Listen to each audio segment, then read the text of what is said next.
Hello everyone, welcome to another video. I apologize that there's been a little bit of a delay in me making videos. I've been really busy these past couple of months doing another move. So eventually this will not be the place where I will be making videos. I imagine that it'll happen within August's video, but hopefully that is the plan. But nonetheless, let me try to get caught up by doing 2 videos for the price of 1 today. So for this particular one, I wanted to briefly address my thoughts in regards to the HBO TV series, which is a comedy-based show, and that is Silicon Valley.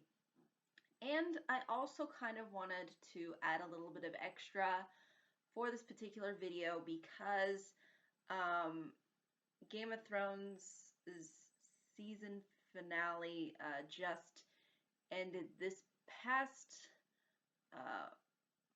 month, I believe, and I almost forget the time even because everything has been such a blur with that show, and I have a lot of opinions on it, and I kind of want to address it because I did talk about Game of Thrones in the past and how I felt that a lot of what it was doing was very groundbreaking and interesting, but I want to kind of briefly touch upon that payoff as well. So this video is going to encompass 2 things. It's going to encompass HBO's television series Silicon Valley, as well as my thoughts as far as the way Game of Thrones ended. And I think when it comes to HBO in particular, I don't think they have a lot of material to offer that I find to be all that interesting, except Silicon Valley and Game of Thrones. Game of Thrones less so now that it's ended, and on top of that, I really didn't appreciate the ending, but that'll be part of the later part of this video. So without further ado, Silicon Valley, in case you have not heard of it, is about none other than Silicon Valley. So if you kind of don't know what Silicon Valley is or have a context as far as what it involves, largely Silicon Valley is based within the Bay Area of California. So think San Francisco, like San Jose, where all of the tech giants reside, or at least a lot of them do, not all. I believe Amazon's actually more based within Seattle, and I believe they're trying to expand upon the East Coast. But primarily, when you think of technology, you think of Silicon Valley as the area of where all the technology is happening. Google is probably one of the largest and most influential of those companies that is sort of stationed there. But again, it's really a big giant hub for technology. And with that comes its own set of culture, and values and all different kinds of things that you would come to expect when a certain industry kind of takes over a certain area. And not only does the values and the culture change, but the people reflect that as well. And you'll see how this plays a really huge role within the show and how it makes it, I think, very entertaining and funny to watch. From my understanding, they're still trying to continue with the series. I don't know when they plan on ending the show, but hopefully it ends on a good note, unlike another show that I'll be talking about later on. But for the most part, I find a lot of what it has to say to be not only funny, but really insightful as far as the times in which we live in. And I'm definitely not someone that's very technologically savvy. And yes, I'm a millennial. I know how to use a computer. I'm not completely illiterate, but I'm illiterate when it comes to the coding and all that. Like that just overwhelms me way too much. Like, I can't handle that level of understanding as far as technology is concerned. So simple coding, yes, but definitely not like advanced programming like what these guys are doing in Silicon Valley. Um, so you would think that this would really disinterest me and maybe even some people that are not a part of the Silicon Valley culture and area, because we don't understand the lingo, the way in what the priorities are, and or understand the people that are within that area. But they really do, within the show, try to expand upon um, kind of what it means to run your own business, and at the same time all the different things that get in the way of that. And I think that's very identifiable for people. Even if you don't own a business, you go to a company, and sometimes you experience a lot of the things that sort of this show tries to bring up. And I think this is what makes it so intriguing. Now, in particular, largely the show revolves around this one character named Richard, who is a computer programmer who kind of wants to do something more with his life. He wants to kind of take that next level, so to speak, and kind of create his own company. Um, and you will see from the get-go, he is not a businessman. Like, this guy is not business savvy. He doesn't have the mindset of a leader. He is more of a programmer. And programmers are more introverted. They're more compliant with what people, I think, say, more or less.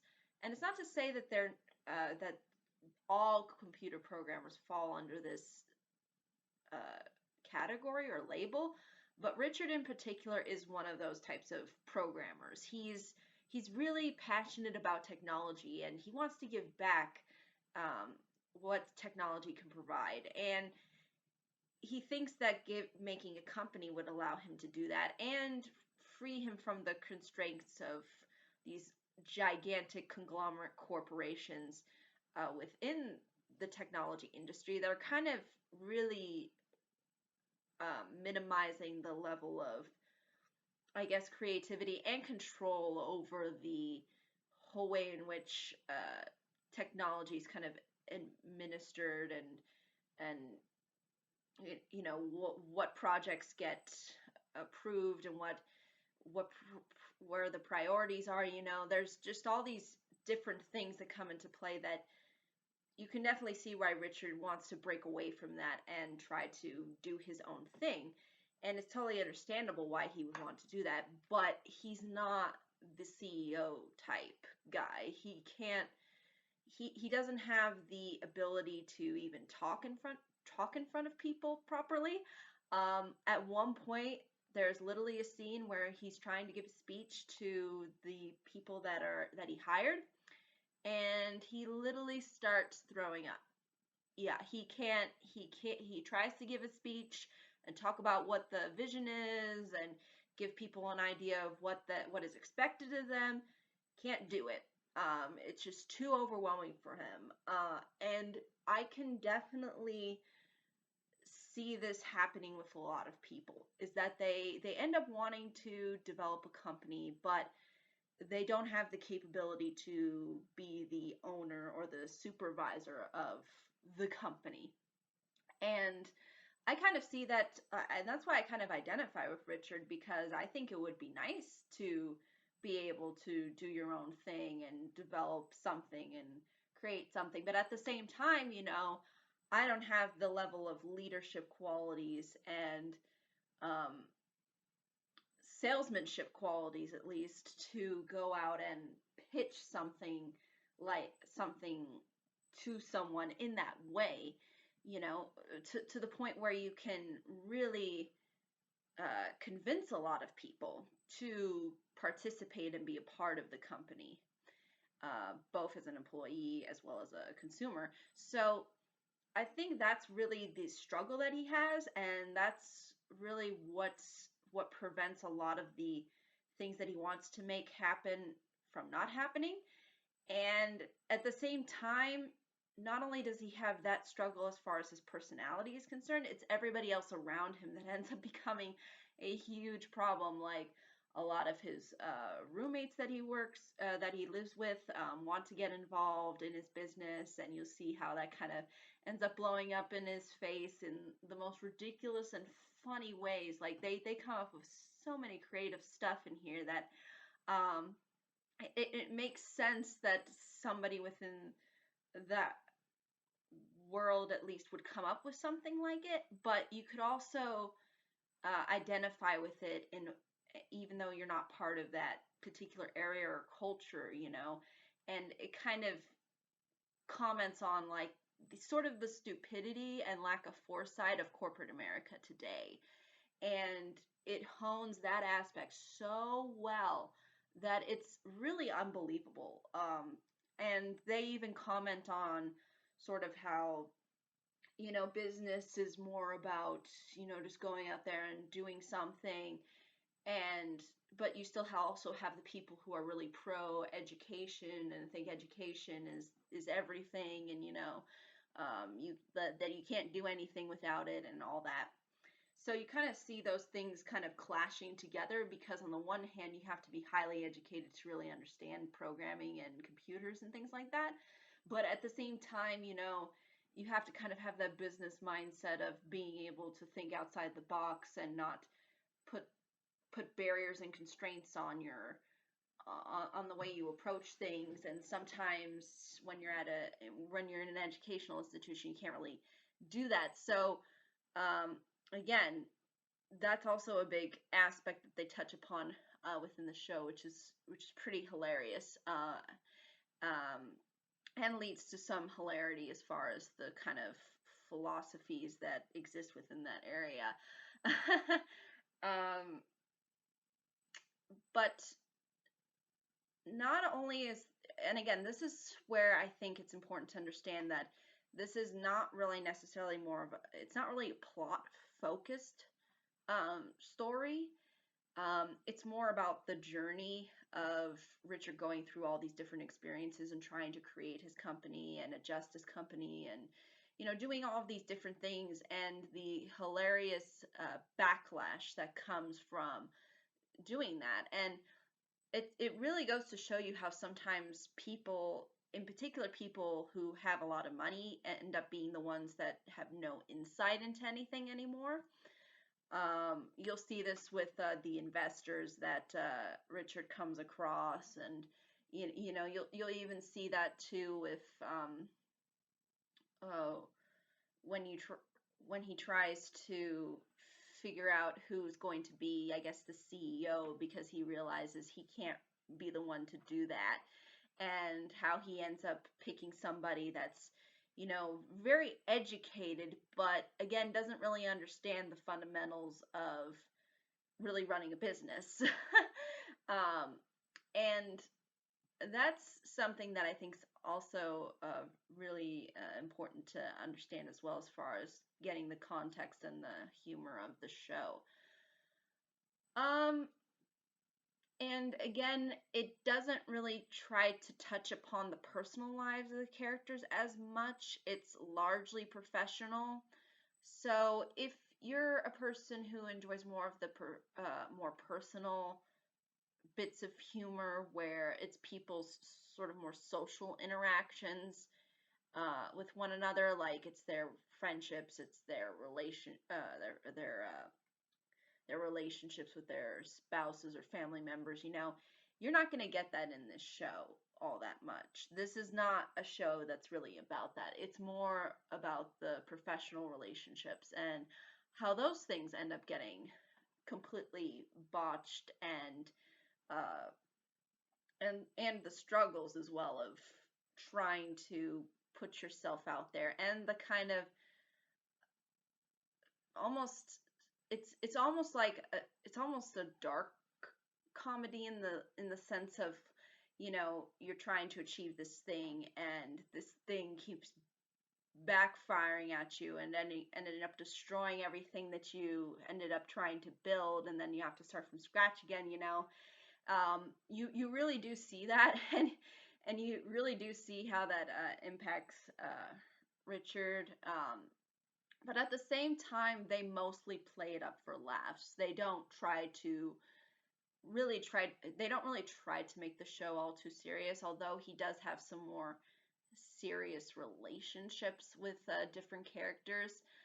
For the most part, a lot of what really ends up happening uh, revolves around him trying to do something and do something good and do something beneficial, but then having that all end up being thrown back in his face um, and being rejected and messing things up, all that is, I think, all encompassing to a lot of people. And you don't have to be a tech whiz to really understand uh, the underlying kind of messages and themes of the story and of the characters, really. There is some technical aspects to it that might be a little bit difficult for people to understand, and they even highlight that in the show and kind of commentate on, yeah, a lot of this technology, people don't get it. So you're going to have to break it down for people so that they really understand what it is that you're trying to pitch them.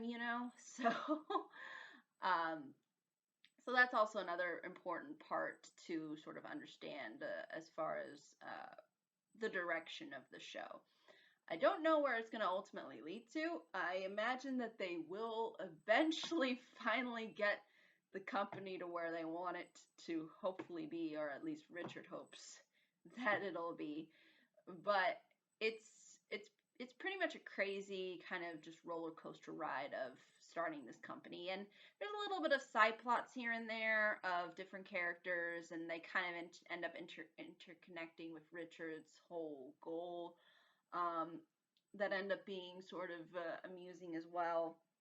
So that's another important thing to keep in mind. So that's really my personal takeaways from the show, more or less. However, you know, I understand that certain bits of humor and certain characters you may or may not like, just depending on how you feel about them. Um, Even though I think some of the characters, in particular side characters, and even Richard himself can come off as a little bit, I don't know, it's kind of like a it's kind of a nerdy, douchey arrogance that's, like that I have seen kind of across the board as far as when talking with technology people. And it's not to say again that all people are like that, but I see a general trend of this kind of, quasi behavior of, yeah, I know better than you, and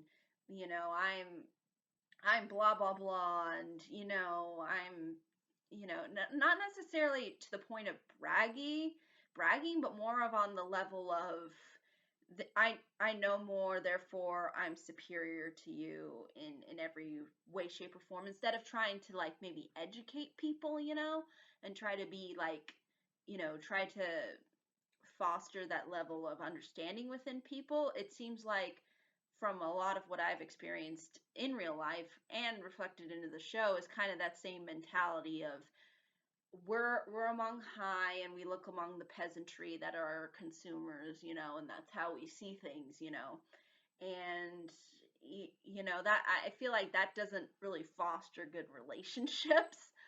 um and I think it ends up backfiring, and you could sort of see that with some of the characters, I think, within the shows, is that they may come off as a bit uppity and a bit snooty at times. um and and you will see people trying to get credit for things that they don't deserve credit for, and you'll see people complaining about things that they shouldn't really be complaining about, and it's that kind of there's a certain level of snootiness and pettiness that's, I think, can maybe turn some people off from enjoying the characters and enjoying the humor. um which I totally understand, and that sometimes does come into play for me. But for the most part, I feel like that the humor and the commentary is so much more important and so much more interesting than really the characters themselves, that it really doesn't ultimately matter to me personally at the end of the day. So again, I think it's definitely worth a recommendation, and is, I think, unfortunately the only good thing that HBO's got going for them now. All of their other shows I find to be either completely uninteresting or they're Game of Thrones. And this is where we're going to talk about Game of Thrones now. So, yeah. Oh my. I don't even know where to begin with this. Okay, I understand that there were some flaws with the later seasons, like I think people were even talking 5, 6, 7 maybe. That, yeah, I can understand that there were some issues that probably did arise as far as the context within what was going on in the stories that they were trying to tell and what they were all building everything up to.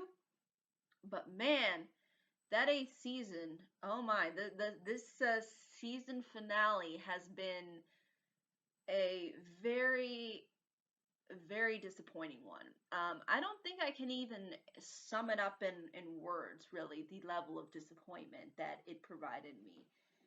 Um, so it's almost even difficult to begin.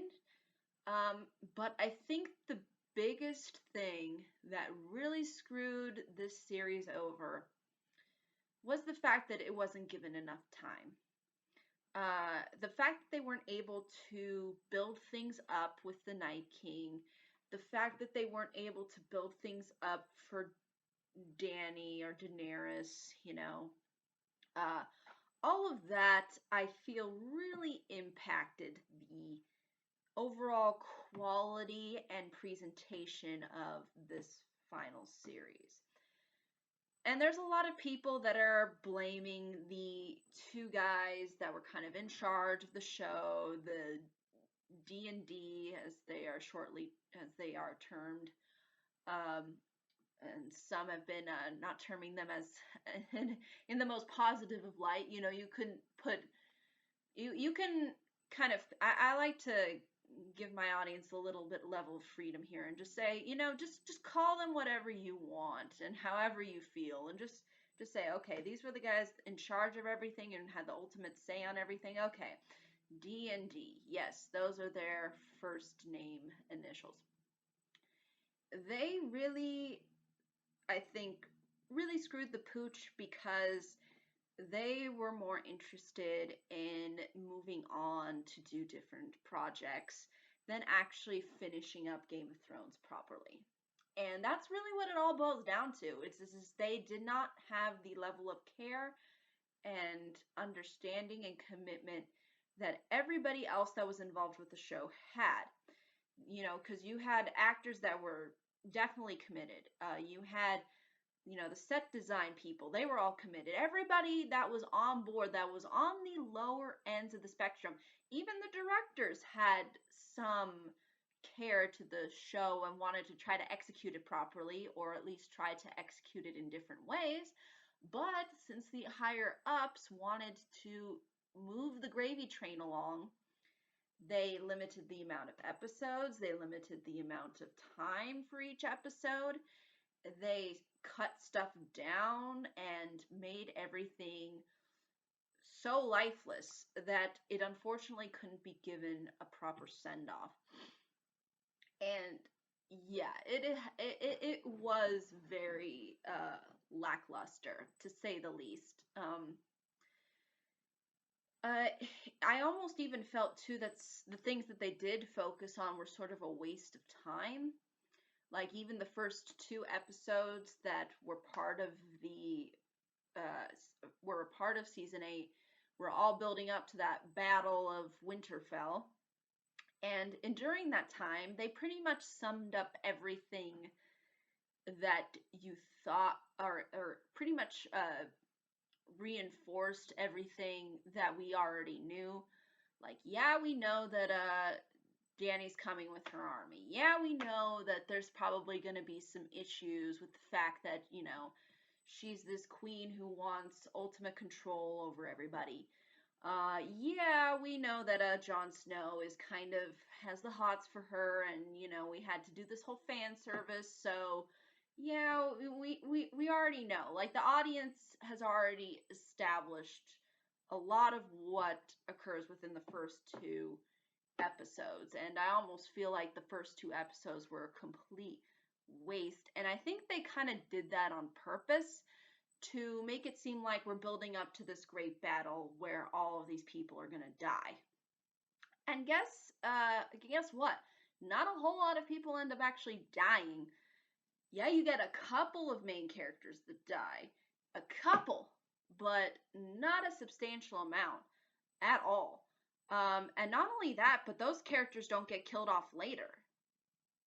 So, they really trimmed down the level of offing characters, which again makes their journey, I think, less impactful, and especially considering when there was so much bloodshed and sadness and death in all of these other seasons that they had. So it was a very lackluster way of approaching a lot of these characters that we've grown to really care for and root for. And it's, on the one hand, it's like, yeah, I understand you don't want these characters to die, but at the same time you built up a premise that characters are gonna die. So then what's the point if you don't maybe off some really impactful characters? And they did do for two of them, but they did them. Uh, the Jorah one, I think, was handled a little bit more appropriately, but with Theon, I thought, like, okay, he's just charging, like, he's just doing a suicide mission at this point. Like, what is he doing? Like, what is the point here? And what is the point when Arya just comes out of nowhere to actually kill the Night King? Like, what is the point there? Like, what was the point of Theon dying then? Like, there was just no point whatsoever. It's like, oh man, it was just a pointless. I felt like it was just a pointless sacrifice. And on the one hand, I feel that Jaime had more of a negative impact on Bran's life than Theon, to be honest. I think Theon had a more obviously he did something bad to Bran, but more generally speaking, he's done horrible things to the Starks. I mean, in general. So it's almost like, okay, he's gonna sacrifice himself for Bran. Okay, that's his death. Okay, all right, that's disappointing. um. So yeah, I don't think that death was handled as appropriately as it could have. The way Arya kills the Night King, I think, is a little bit outrageous and ridiculous. It's like, really, this is the most great villain that you've built up 8 seasons for, and this is how he gets offed? Wow. Wow, people. Wow. That's the approach you decided to take. And what's hilarious is when you like do research online and you see what the fans are saying, the fan theories that they actually came up with were much better, well thought out ideas than what they actually came up with at the end of the show. And I don't know if they felt maybe obligated to not go with what the fans uh, already figured out, but at the same time, I don't think people would be disappointed in maybe knowing something if it's still a good ending. It's like, I don't think that should be the end all be all for a television show or a book or whatever it is that you're coming up with. Like, oh man, I don't really honestly see why they decided to execute it in this very rushed, very poor thought out way. And towards the end of the series, again, we get into more hilarious stupidity like, oh, Dany doesn't even know that there's an Iron Fleet. And then, oh no, they off one of her dragons. But hey, she's only got one dragon left, but she's still able to smoke the place, no problem. And then she goes off to kill innocent civilians at King's Landing, which is the stupidest thing ever. Like, what was her reasoning for doing that? And to be honest, I did not like Dany's character all that much. I wasn't a huge fan of her. Yes, she did some good things. I'm not going to lie. She tried to make things better, but at the same time, she still did some very questionably moral things that I kind of disagreed with. And that made me not really in particularly a huge fan of her character. And I didn't like her snarky arrogance, and she tried to act all high and mighty like she was above somebody. And I just didn't like the power grab that she was trying to pull, and I didn't really end up believing that she should really be the one to be on the Iron Throne to begin with. So, yeah, I honestly thought though that the way that they handled her character, from going from doing some questionably moral things to outright, you know I guess we could call it really a genocide, because it is. She did commit a genocide technically. You know fr- from that to that was from somewhat crazy lady to complete psychopath. You got to have a little bit of space in between to get there. And again, I think most people didn't mind the fact that she becomes a villain. And I think it was awesome that they were going with this approach, because I did not like her character, to be honest, all that much. But the fact that they did it in such a poorly thought out way, to the point where I'm like, okay, why is she doing this at this point? And and it was all for the sake of the plot, really. All for the sake of, yeah, we need to rush this, we need to get this over, so let's just keep going along with it this way. That's really all it boils down to, is we just need to keep the gravy train rolling so that we can reach the finish line. I don't care how you guys get to the finish line. I don't care if it's the most sloppy, poorly thought out, uh, not executed properly finish line. Just get to the finish line. That's really what all of the problems stem from, is this need to rush every single thing and focus on things that don't need to be really focused on, just to get an emotional reaction out of the audience. And obviously those first two episodes really did placate that. um oh, Danny's here. First episode. Second episode, oh, we're preparing for the big battle. Big battle's coming. It's going to be the biggest battle and most epic battle in history. And be ready for the most underwhelming efforts that you've ever seen in your life. An underwhelming battle. And man, I've seen a lot of battles in my day. That was probably one of the worst, the Battle of Winterfell. Not just, well, the Game of Thrones show has mostly had consistently good battles. I mean, I feel like that I could really get absorbed in what was going on. In this Battle of Winterfell, I could not get absorbed in anything. Like, everything was dark. Characters were moving around like so fast, and it was also fast paced, I felt too, and they were like cutting here and here and there. The editing was just like this, and I couldn't really take in what was going on. And the strategy and the thought process behind the way in which everything was executed, as far as to try to defeat the White Walkers, was so dumb. Like, why would you send the Dothraki first? Like, why would you do this? And then why would you act like you still have a ton of them left when you don't? And how are they able to just completely destroy, an entire city, with very few numbers, supposedly? Like, how is that possible? Like, there's just the consistency and the thought process. It's just so it's just lacking. Like, oh, just, ugh. Oh man, that was just, yeah, that was really disappointing, that battle of Winterfell. I mean, I was thoroughly not impressed. Um, I mean, the first two episodes, I was like, okay, they're building up to the battle. Okay, I could kind of understand doing that, but at the same time, was it really all that necessary? Probably not. But again, okay, I'm trying to see where they're going with this. And then once that third episode hit, I'm like, done, just done. Like this is only gonna get worse, and it did get worse. And I was so disappointed. I was so disappointed.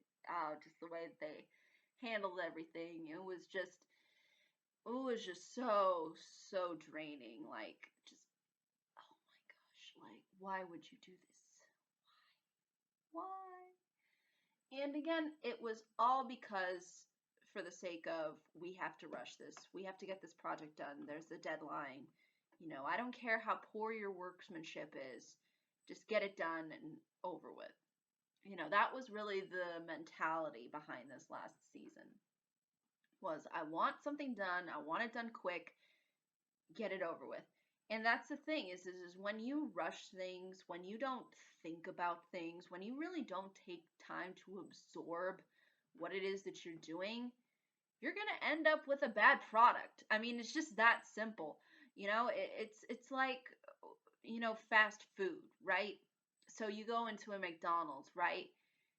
You're just expecting that food to come as quickly and as efficiently as possible, right? You're not going in there to be expected a gourmet meal, right? Whereas if you go to a highfalutin, high caliber restaurant, you obviously understand that there's going to be some time for the food preparation and that, you would rather want them to maybe take their time and then as a result you get a better quality meal than, a fast food place, right? And I hate to kind of compare the two because they're kind of wildly different, but again, it is sort of like that, It's like when you put no ideas or thoughts into anything and a lack of care too. See, when you invest time into thinking about something, it means that you care about it. These two, D&D, the people that were in charge, clearly did not care. They just wanted to get their paycheck and go. They did not want to even bother trying to give this a proper send-off. And even George R. R. Martin, the author of the Game of Thrones series, even kind of admits that. Like, yeah, they didn't, or Song of Ice and Fire, I get the names and everything confused, but yeah, they just kind of wanted to move on and they didn't really care about Game of Thrones. And that's what you get. That's what you get when that happens. Is when people do not care, people do not they don't think ahead. They just think, all right, here's the now, here's how we're going to get to the end. They don't think of the details or anything else to try to sum everything up into a nice big bowl of goodness. They just plop this, plop that, plop this, boom, we're done. The end. And I can see why so many fans are disappointed. And again, I am not trying to say that everything was terrible about the show. There were so many good things about this show. And I don't think this last season takes away from still the good seasons because at the end of the day, you still got all those other seasons to watch that were of high quality, that were well thought out, well written, had great characters, They were really they were really thought about and considered, you know what I mean? And I think that's really what makes the earlier seasons stand out. And again, I understand there was some faltering in the later seasons, and I'm not going to deny that. But at the same time, nothing compares to the level of quality of crapola quality that I think was achieved within season 8, the final season. It's just everything that they were building up for didn't amount to anything. Um, but I think we should still honor the fact that there were a lot of people who did put a lot of effort into different things throughout the show. Again, from the costumes to the sets to the actors to the way in which everything was executed, you know, special effects, all that. Everything was all pretty much good, and directing was fine for the most part, again, except that battle where you couldn't see anything and you felt like, you know, they were editing in and out really strangely, and, you know, not being able to really tell like who was where, and they would like just cut here and there in pieces, and you really didn't know who was alive and who was dead. And then when you found out that most everybody was pretty much alive, you're like, okay, all right, that was uh, expectations subverted. But at the same time, this isn't Game of Thrones. Like, ugh, again, going off on a little bit of a tangent here, but these are just my honest thoughts about this final series. Um, Series finale, season finale. But at the end of the day, I definitely want to read the books. I want to read what George R. R. Martin's written so far. I haven't really gotten a chance to read all of the books yet. I'm still only on the second one, really. But when I do, I definitely want to talk about all of the books as well. And I'm interested too in seeing how he plans on wrapping everything up. Um, Even though, again, it might be difficult for him to do that. And it seems like there's been kind of a delay too, as far as him publishing his last book. But I don't know. I guess we'll just have to wait and see on that. But I just have to say, yeah, it just has been, unfortunately, a very underwhelming end to one of the greatest television shows and most popular television shows. And it's sad because they could have gone on with so many seasons, man. They didn't have to end with season 8. Like they could have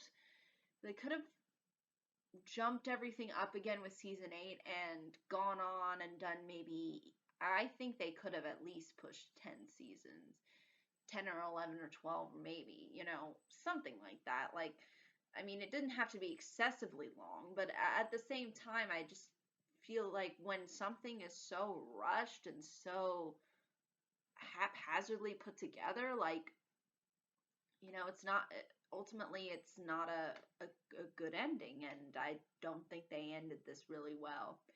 They started it off great, they kept going with it and kept continuing to do great, and then they fell by the wayside. And this season clearly shows that. And again, I don't think we should ignore the other seasons and blame people for the ultimate product that we ended up getting. I think ultimately what we should do is just embrace whatever good that we did get out of the series and discard what we didn't like and didn't appreciate within the series. And again, I think that's up to the individual to decide. And yeah, there were interesting things that they did ultimately come up with. Again, the execution is really what matters, and the execution on this was just poor, just really poor from a writing standpoint. And when you don't have the writing, it's very hard for the actors. It's very hard for the set design people. It's really hard for the special effects people. It's really hard for everyone to come up with something that is worthwhile, because you have a foundation that is it's just completely destroyed, more or less. Like, it's like, the base of your pyramid is pretty much cracked and breaking, and everything else that's built up off top of it is going to end up not being able to withstand itself. And it's so sad, but that's unfortunately how television works, how movies work, how I would even say music, probably to a certain extent, works. how any kind of art that you're trying to create, you have to have a foundation for something, and if you don't have the foundation, everything else, unfortunately, after that ends up falling apart, because um, everything starts with the one layer, the most important layer, and it's so sad. It's so unfortunate. But I would recommend people see the documentary if they haven't seen the documentary behind the series and what they did and what the different lives of people were like working on it. It was interesting to see, especially if you're a really huge fan of the show. It's a little bit long. I think they could have trimmed it down a bit. Um, and it would have been nice to see a little bit of the conflict, but you could definitely tell that HBO was not willing to do that. Oh, and just FYI, and I did view this through Amazon, through me and my husband's Amazon subscription. He wanted to write a bad review about it, and how the series finale was terrible, and he couldn't because HBO and Amazon came together, I guess, and decided to disable the ratings. So you can't write your own opinion about the series now, unfortunately. They do have a star rating because they allowed it, I think, up until a certain point. But once it started tanking, once the rankings and the stars started going further and further and further down, they stopped people from voicing their opinions. And I think that's really messed up. Like, you should be allowed to express your opinion on things. And the fact now that people have to go to YouTube now and express them now and can't do so within the original platform to which they purchased and had their HBO subscription is really BS, and really shows you the corruption of big business nowadays. And again, I think overall it was disappointing. That's the greatest word that I could possibly describe, the simplest, most plain of terms way, excuse me, I can describe this final season of Game of Thrones. It was just disappointing. There was just nothing there that was, I think, all that substantive. And at the end of the day, I felt that a lot of the choices that were made were very lackluster, and again, not well thought out, and didn't really make any sense. And again, you can really tell that the writing fell by the wayside.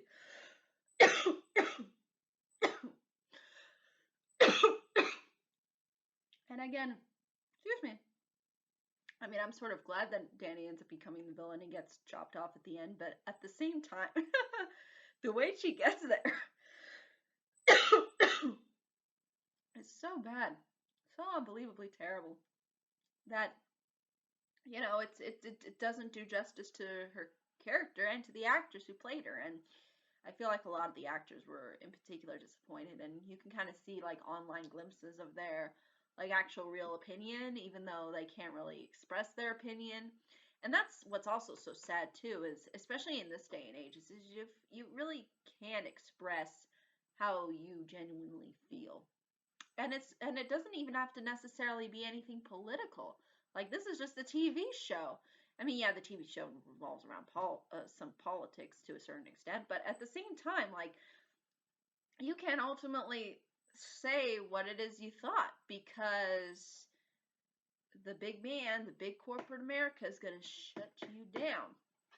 And that is totally unfair. But I mean, I think in a certain sense, money has always bought speech. You know what I mean? Like, people who have more power, who have more money, who have more influence, can influence the way in which people react to things and censor them as a result. And this is what I think we're seeing here with media in general. Is just people are being told what they should think. They're being told what they